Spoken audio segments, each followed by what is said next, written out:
तो अब हो सकता है जो है औरंगाबाद में भी ऐसी कुछ देखने को मिल जाए कि भाई सत्ता हासिल करना है, कुर्सी हासिल करना है, तो फिर किसके भी साथ जाना है। ये पॉलिसी अगर इख्तियार होंगी, अगर करेंगे, तो फिर कुछ भी हो सकता है। जो अचलपुर में हुआ वो सोचेंगे इस पे। लेकिन अभी अब देखने आ रहा है कि कोई भी किधर भी जा रहा है। अभी अचलपुर के अंदर एक वाक़या सामने आया कि अचलपुर में मजलिस इत्तेहादुल मुस्लिमीन और बीजेपी ने मिल के जो है वहाँ पे जो है अपनी सत्ता बना रहे हैं। तो ये ऐसे वाक़यात है जो लोग बड़े बड़े दावे करते थे कि हम मुसलमानों के लीडर हैं, हम मुसलमानों के क़ायद हैं, हम मुसलमानों की सही तरीक़े से रहनुमाई करते हैं, वो बीजेपी के साथ जा रहे हैं। इलेक्शन के अंदर आकोट का वाक़या भी हमारे पास सामने आया था कि मजलिस इत्तेहादुल मुस्लिमीन ने क्या हरकत करी थी। उसके बाद अभी ये अचलपुर का एक वाक़या सामने आया। तो ये एक तरीक़े से ऐसा समझ में आ रहा है कि दो बीजेपी हो गई है भाई, एक मुसलमानों की बीजेपी होगी, एक गैर मुस्लिमों की बीजेपी होगी। आज हम मौजूद है MCN समाचार की तरफ से जावेद कुरैशी साहब के साथ, जो कि वंचित बहुजन आघाड़ी और प्रभाग नंबर 3 से विनिंग कैंडिडेट है। सर, आज आपको काफ़ी मुबारकबाद। आज आपका पूरा पैनल 3 नंबर प्रभाग से विनिंग कैंडिडेट है, आप सबके सब वहाँ पर। आपको काफ़ी शुभकामनाएं हमारे MCN समाचार की तरफ से। शुक्रिया, बहुत शुक्रिया। अब पहला सवाल आपसे यही रहेगा, तो इसके बाद अब आप आम जनता के हित में क्या कार्य करना चाहेंगे? ये शहर जो है औरंगाबाद शहर हमारा तकरीबन 15 साल से ऊपर का हिस्सा हो गया है, पानी को तरस रहा है। ये सामंतरण की जो लाइन थी वो जब मैं 15 साल पहले जब कारपोरेटर था, तो जब ये 372 करोड़ रुपए का एस्टीमेट इसका मंजूर हुआ था। आज 3900 करोड़ रुपए के एस्टीमेट को आके पहुंच गया। लेकिन आज भी औरंगाबाद शहर की अवाम पानी को तरस रही है। तो हमारे कारपोरेशन में पहुंचने का मकसद यही है कि सबसे पहले शहर के लोगों को साफ़ सुथरा पानी और डेली रोज़ाना एक दिन आड़ा ऐसा पानी हम लोगों को जो है मुहैया करा सके। ये हमारी सबसे पहली प्रायोरिटी है। फिर दूसरा, यहाँ सैनिटरी का नज़म बहुत ख़राब हो गया। जब से प्रशासन है, साफ़ सफाई के ऊपर तवज्जो नहीं है, पानी में ड्रेनेज का पानी मिक्स आ रहा है। ये कंप्लेंट्स बहुत ज़्यादा बढ़ चुकी है पूरे शहर के अंदर, और कोई पुरसान हाल नहीं। पुराने जितने जो है अवामी नुमाइंदे थे, उन्होंने क्या काम किया पता नहीं। और जो शिकायतें अभी हमको मौसूल मिल रही है, वो शिकायतों के अंदर सबसे ज़्यादा जो है तो ड्रेनेज के मसाइल है, पानी के बहुत ज़्यादा मसाइल है एकदम। तो हमारी कोशिश ये रहेंगी कि जो बेसिक नीड्स है अवाम को कारपोरेशन की तरफ से देने के लिए, वो सबसे पहले मुहैया कराया जाए। फिर उसके बाद आगे हम देखेंगे कि क्या क्या तरक्की के काम यहाँ हम हो सकते हैं, ये शहर को हम कितना अच्छा खूबसूरत बना सकते हैं, कितना ब्यूटीफुल बना सकते हैं। ये सारी चीज़ें हमारे जहन में है। और अभी हम इलेक्शन के जब प्रोसेस में थे, इलेक्शन में जब गली गली घूम रहे थे, एक एक घर के ऊपर दस्तक दे रहे थे, तो कुछ मसाइल हमारे सामने आए हैं। प्रभाग नंबर 3 के जितने मसाइल आए हुए हैं सामने हमारे, तो वो सारी चीज़ें हम इंशाल्लाह जो है उसको पूरा करने की कोशिश करेंगे हमारे ये 5 साल के टर्म के अंदर। सर, अमूमन ये भी देखने में आता है जितने प्रभाग है, ये पूरे क्लियर टाइटल प्रभाग है और काफ़ी प्लेन प्रभाग है। लेकिन आपका जो प्रभाग है 3 नंबर, इसके अंदर काफ़ी ऊंची नीची ज़मीन है, काफ़ी पहाड़ी भी है। तो ये जो कनेक्टिविटी है आपके प्रभाग के अंदर, कहीं कहीं जगह टूट जा रही है, तो इसके लिए क्या क्या कार्य करना चाहेंगे? नहीं, कनेक्टिविटी तो टूट रही है। ये प्रभाग ने क्या समझ के ये प्रभाग बनाया गया, किस नीयत से बनाया गया पता नहीं, क्योंकि बहुत ज़्यादा कनेक्टिविटी टूट रही है इसके अंदर। बीच में चाऊस कॉलोनी के बाद फिर कम से कम 2 किलोमीटर के करीब की कनेक्टिविटी टूट रही है। फिर पहाड़ सिंहपुरी के बाद पेढ़े नगर जाने के बाद बीच में एक पहाड़ हमारे पास आ जा रहा है। तो खुली जगह, बहुत काफ़ी वसी खुली जगह मौजूद है यहाँ पर। और जो है अभी आबादी होंगी, कुछ लोग प्लाटिंग कर रहे हैं यहाँ पर, तो आबादी और बढ़ जाएंगी यहाँ पर। लेकिन अभी फ़िलहाल जो है इसकी कनेक्टिविटी नहीं है। और ये बहुत सारी एरिया इसके नॉन डेवलपमेंट जोन के अंदर भी है, तो इसको डेवलपमेंट जोन में लेके आना है। बहुत जगह जो है नाजायज़ रिजर्वेशन जो है प्रशासन के अंदर डाली हुई है।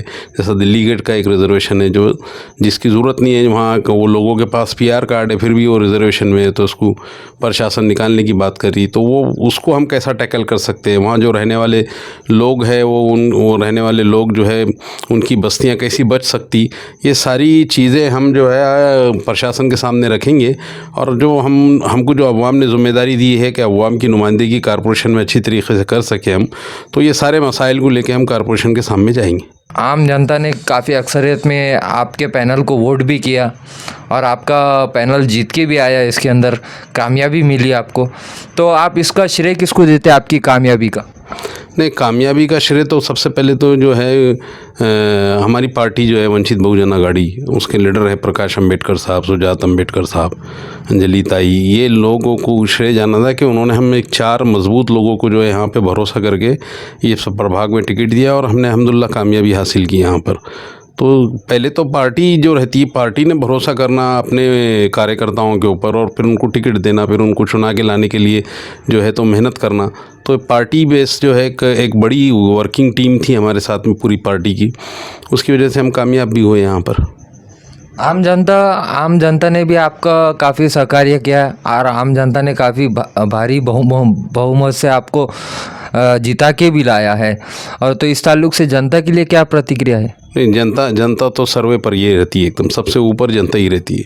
जनता का जब तक जो है, जब जनता की दुआएं नहीं रहती, उनका आशीर्वाद नहीं रहता, कोई भी लीडर जो है अपना कामयाब नहीं हो सकता। लेकिन ख़ास बात ये प्रभाग के अंदर ऐसी है कि इसके अंदर हमने एक कोशिश करे, जो हमने 2014 से जो है जो मिशन हाथ में लिया था दलित मुस्लिम इत्तेहाद का, तो ये प्रभाग के अंदर ये दिख के आया कि दलित मुस्लिम इत्तेहाद अगर एक जगह आए तो कामयाबी आसानी से जो है नसीब हो सकती है।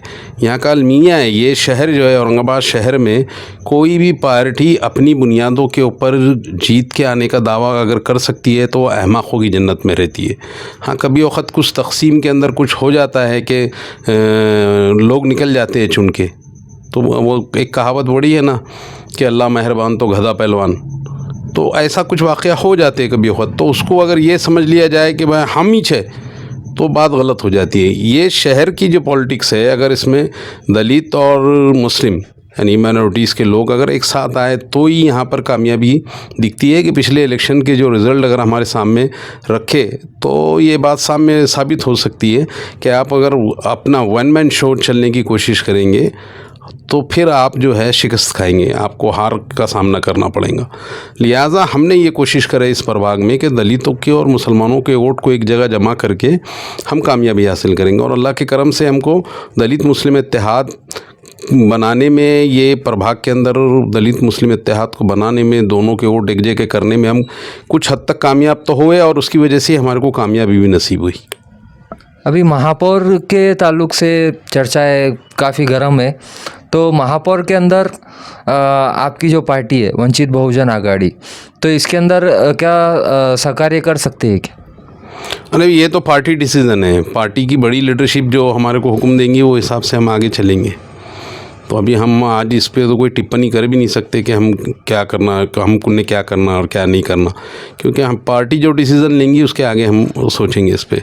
लेकिन अभी अब देखने आ रहा है कि कोई भी किधर भी जा रहा है। अभी अचलपुर के अंदर एक वाक़या सामने आया कि अचलपुर में मजलिस इत्तेहादुल मुस्लिमीन और बीजेपी ने मिल के जो है वहाँ पर जो है अपनी सत्ता बना रहे हैं। तो ये ऐसे वाक़यात है जो लोग बड़े बड़े दावे करते थे कि हम मुसलमानों के लीडर हैं, हम मुसलमानों के कायद हैं, हम मुसलमानों की सही तरीक़े से रहनुमाई करते हैं, वो बीजेपी के साथ जा रहे हैं। इलेक्शन के अंदर आकोट का वाक़या भी हमारे पास सामने आया था कि मजलिस इत्तेहादुल मुस्लिमीन ने क्या हरकत करी थी। उसके बाद अभी अचलपुर का एक वाक़या सामने आया। तो ये एक तरीक़े से ऐसा समझ में आ रहा है कि 2 बीजेपी हो गई है, एक मुसलमानों की बीजेपी होगी, एक गैर मुस्लिमों की बीजेपी होगी।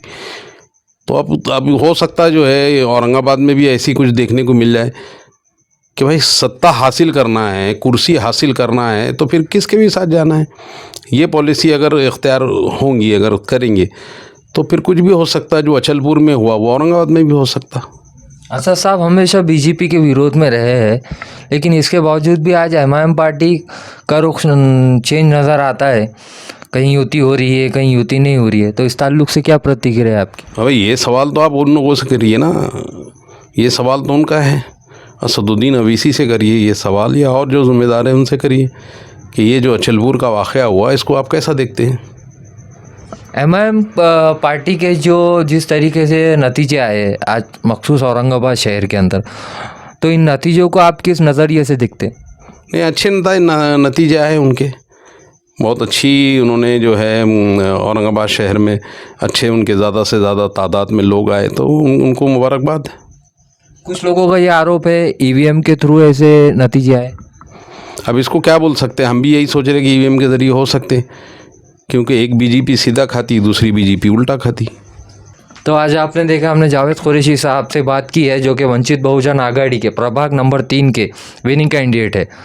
बस आज के लिए इतना ही। आप देखते रहिए MCN समाचार खान राफी मोहम्मद के साथ।